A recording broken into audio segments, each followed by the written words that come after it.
C'est le moment de parler politique. Elsie, Marc-André, Antoine, bonjour à vous trois. Oui, bonjour. Je ne sais pas qu'hier avait dit que Pablo Rodriguez ne passait pas la journée, mais il est encore là. Il est encore chef. C'est pas moi. C'est pas toi, non? Je sais pas. Mais bientôt, non.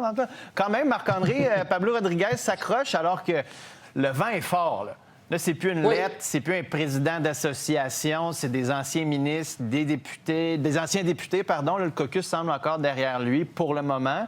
Est-ce qu'il va durer jusqu'à Noël? Est-ce qu'il peut encore s'accrocher indéfiniment? Bien, si M. Rodriguez veut s'accrocher, il peut le faire, là. Cependant, il va devoir se poser la question, est-ce que présentement, il nuit à sa formation politique? La réponse est oui. Est-ce que M. Rodriguez va encore nuire à sa formation politique le 24 au soir? C'est oui. Est-ce qu'il va encore nuire à sa formation politique dans 2 mois? La réponse est oui. Il peut s'accrocher, là. Je veux dire, moi, je suis pas membre du Parti libéral du Québec, là. Ça me dérange pas, là. Il peut le faire, puis les députés peuvent décider. Mais s'ils font ça, c'est un choix pour la vingtaine de députés. Ils vont être pognés avec ces questions-là, avec ce nuage-là, avec l'ensemble de ces enquêtes-là, jusqu'à l'élection. Et est-ce que c'est ça que les députés veulent? Et pas, tu sais, M. Rodriguez nous promettait quoi? 50 de candidatures d'ici Noël. Là, on est quoi, là? On est le 11 décembre. J'ai pas vu beaucoup d'annonces. Je pense pas qu'il va nous annoncer une trolley de candidats entre aujourd'hui et le Boxing Day, là. Antoine, est-ce que c'est au caucus de décider rendu là ou c'est à M. Rodriguez seul de se dire, bon, regarde, ils vendent trop fort ou ils vendent assez fort, je suis capable de passer la tempête, puis dans 3 mois, on parlera plus de tout ça. Est-ce qu'il y a un mécanisme chez les libéraux pour forcer son départ? Ça peut être le caucus, ça peut être le parti, ça peut être... tu sais, j'entendais Lucie Charlebois, là, plutôt une ancienne ministre libérale qui disait, il faudrait vraiment que les élus écoutent les militants, puis... Donc, c'est ça. Il y a plusieurs possibilités, je pense. Là, on voit que M. Rodriguez, il se cramponne. Il reste là. Et j'en suis pas revenu de ses réponses ce matin. Là, et c'était presque... c'était burlesque là, de dire on va battre la CAQ. Mais dire... Et il y a toujours ce réflexe, M. Rodriguez, de dire j'ai fait beaucoup de choses dans le passé, donc... écoutez-moi, puis donnez-moi le bon Dieu sans confession. C'est un peu ça. Là. Encore ce matin, il a dit je me suis battu, j'ai toujours gagné, donc là, je vais gagner. Non. Et ça agace beaucoup, je sais, à l'interne au parti, parce que c'est souvent son attitude de dire ah oui, moi, oui, j'ai déjà fait ça, ouais, ça. Oui, président de caucus, oui. Et c'est parce que ça marche pas comme ça, là, surtout que c'est une autre patinoire là, à Québec. C'est complètement différent. Puis. Il y avait quelque chose de politique, de la politique fédérale, je trouvais, dans sa réponse ce matin. Et je pense que les ministres à Ottawa ont plus de facilité à lancer des poncifs et à passer rapidement. Et là, il y avait beaucoup de résistance ce matin. Puis ça avait l'air encore plus étrange qu'ils disent ben oui, puis on va battre la CAQ, puis on va battre le PQ. Puis j'ai été élu. Hey, t'as 3 enquêtes sur ta tête, là. T'as beau dire, il y a une présomption d'innocence, mais le parti est inopérant. Tu sais, comme Marc-André l'a dit, pas moyen de chercher les candidats dans une situation comme celle-là, de l'argent, je veux dire, même, j'entendais mon chef d'Éragie piquer une sainte crise ce matin en disant, écoutez, je travaille fort là, sur les blocs d'énergie, par exemple, j'ai des questions graves à poser au gouvernement, puis...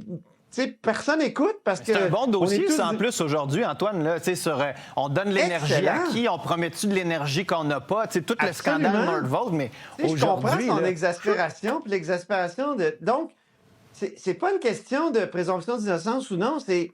Le parti que vous dirigez, là, M. Rodriguez, il est inopérant actuellement. Puis pour plusieurs mois. À cause de vous. Hein? Ouais. Elsie? Est-ce qu'il y a une possibilité de sortie? Parce que M. Rodriguez s'est fait élire en disant « je vais battre la CAQ ». Et là, aujourd'hui, il dit « je me suis fait élire parce que je vais battre la CAQ, puis je vais battre la CAQ, fait que faites-moi confiance ». C'est ça qu'Antoine nous résumait, là. Ben exact. Puis M. Rodriguez, c'est sûr que lui, il a gagné la première fois, là, son grand fait d'armes, c'est d'avoir fait élire Justin Trudeau. C'était lui l'organisateur. Et puis, on donnait pas beaucoup de chance à l'époque. Puis bon, il a consolidé au Québec une organisation gagnante, ce qui lui a permis par ailleurs de gagner la chefferie. Mais moi, je pense que là, c'est sûr que demain, ça va être difficile. Donc, il va y avoir là, le bilan. Donc, il va devoir répondre encore des questions. Il va y avoir la lettre cet après-midi. On va voir qui signe cette lettre-là. C'est la lettre qui circulait hier, qui n'avait pas de signature, mais là, on présume qu'il y a bien du monde qui vont la signer. Là. C'est ça, mais quelle est l'ampleur? Donc, est-ce qu'il y aura des poids lourds? Bon, donc ça va être à évaluer.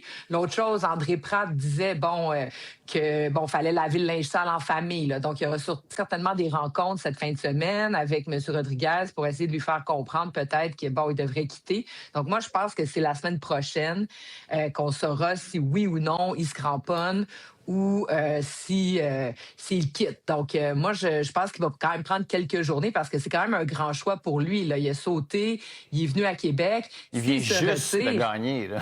Exactement. Il se retrouve devant rien. Puis c'est sûr que sa défense, je pense que le caucus l'accepte, c'est que lui, personnellement, il n'aurait commis aucun geste. Puis là, il y a aussi les rumeurs de ceux chez les libéraux qui disent « Ouais, mais l'UPAC... d'ailleurs, André Pratt dit ça, l'UPAC s'est déjà trompé. Donc, il y a déjà eu des enquêtes. Finalement, ça n'a rien donné. Puis mais même quand il y Elsie, a on des apprend enquêtes, ce matin 20 000 de la campagne pour un local de sa blonde, de sa compagne. C'est pas illégal, mais c'est le jugement. Mais tu fais pas ça. Fling-flang. C'est apparence de ça chez les fling-flang. libéraux, tu sais. Chez les libéraux, c'est quand même, entre guillemets, presque normal, ce genre d'affaires-là. On est obligé de changer la loi à Québec pour pas donner des brownies. C'est quand même, il y a personne qui pense à ça. Mais donc, les libéraux sont quand même habitués depuis 10, 15, 20 ans au fédéral et à Québec. Il y a des petits fling-flang par-ci, par-là. Tout le monde s'accommode de ça, là. Marc-André, mot de la fin là-dessus.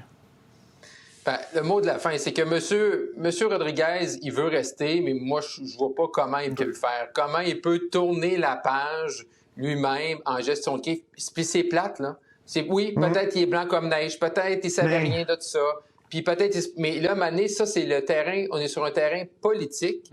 Et présentement, malheureusement pour lui, M. Rodriguez n'est pas un atout pour sa formation politique. Et ça, probablement qu'il va s'en rendre compte dans les prochains jours. Antoine, c'était le mot de la fin. 5 secondes. Oui, mais c'est correct parce qu'à 13h, à LCN, on va avoir plein de temps pour en parler. OK? Je te donne plein de temps. C'est juste, moi, c'est l'enquête Fournier. Je pense que ils doivent mettre fin à ça. Là. Et je dirai pourquoi tout à l'heure. Hey, regarde, à 13h. Ça me donne tellement envie d'être là à LCN à 13h. Au retour de la FMOQ, on a une entente de principe. Est-ce que c'est le début de quelque chose de nouveau et de beau?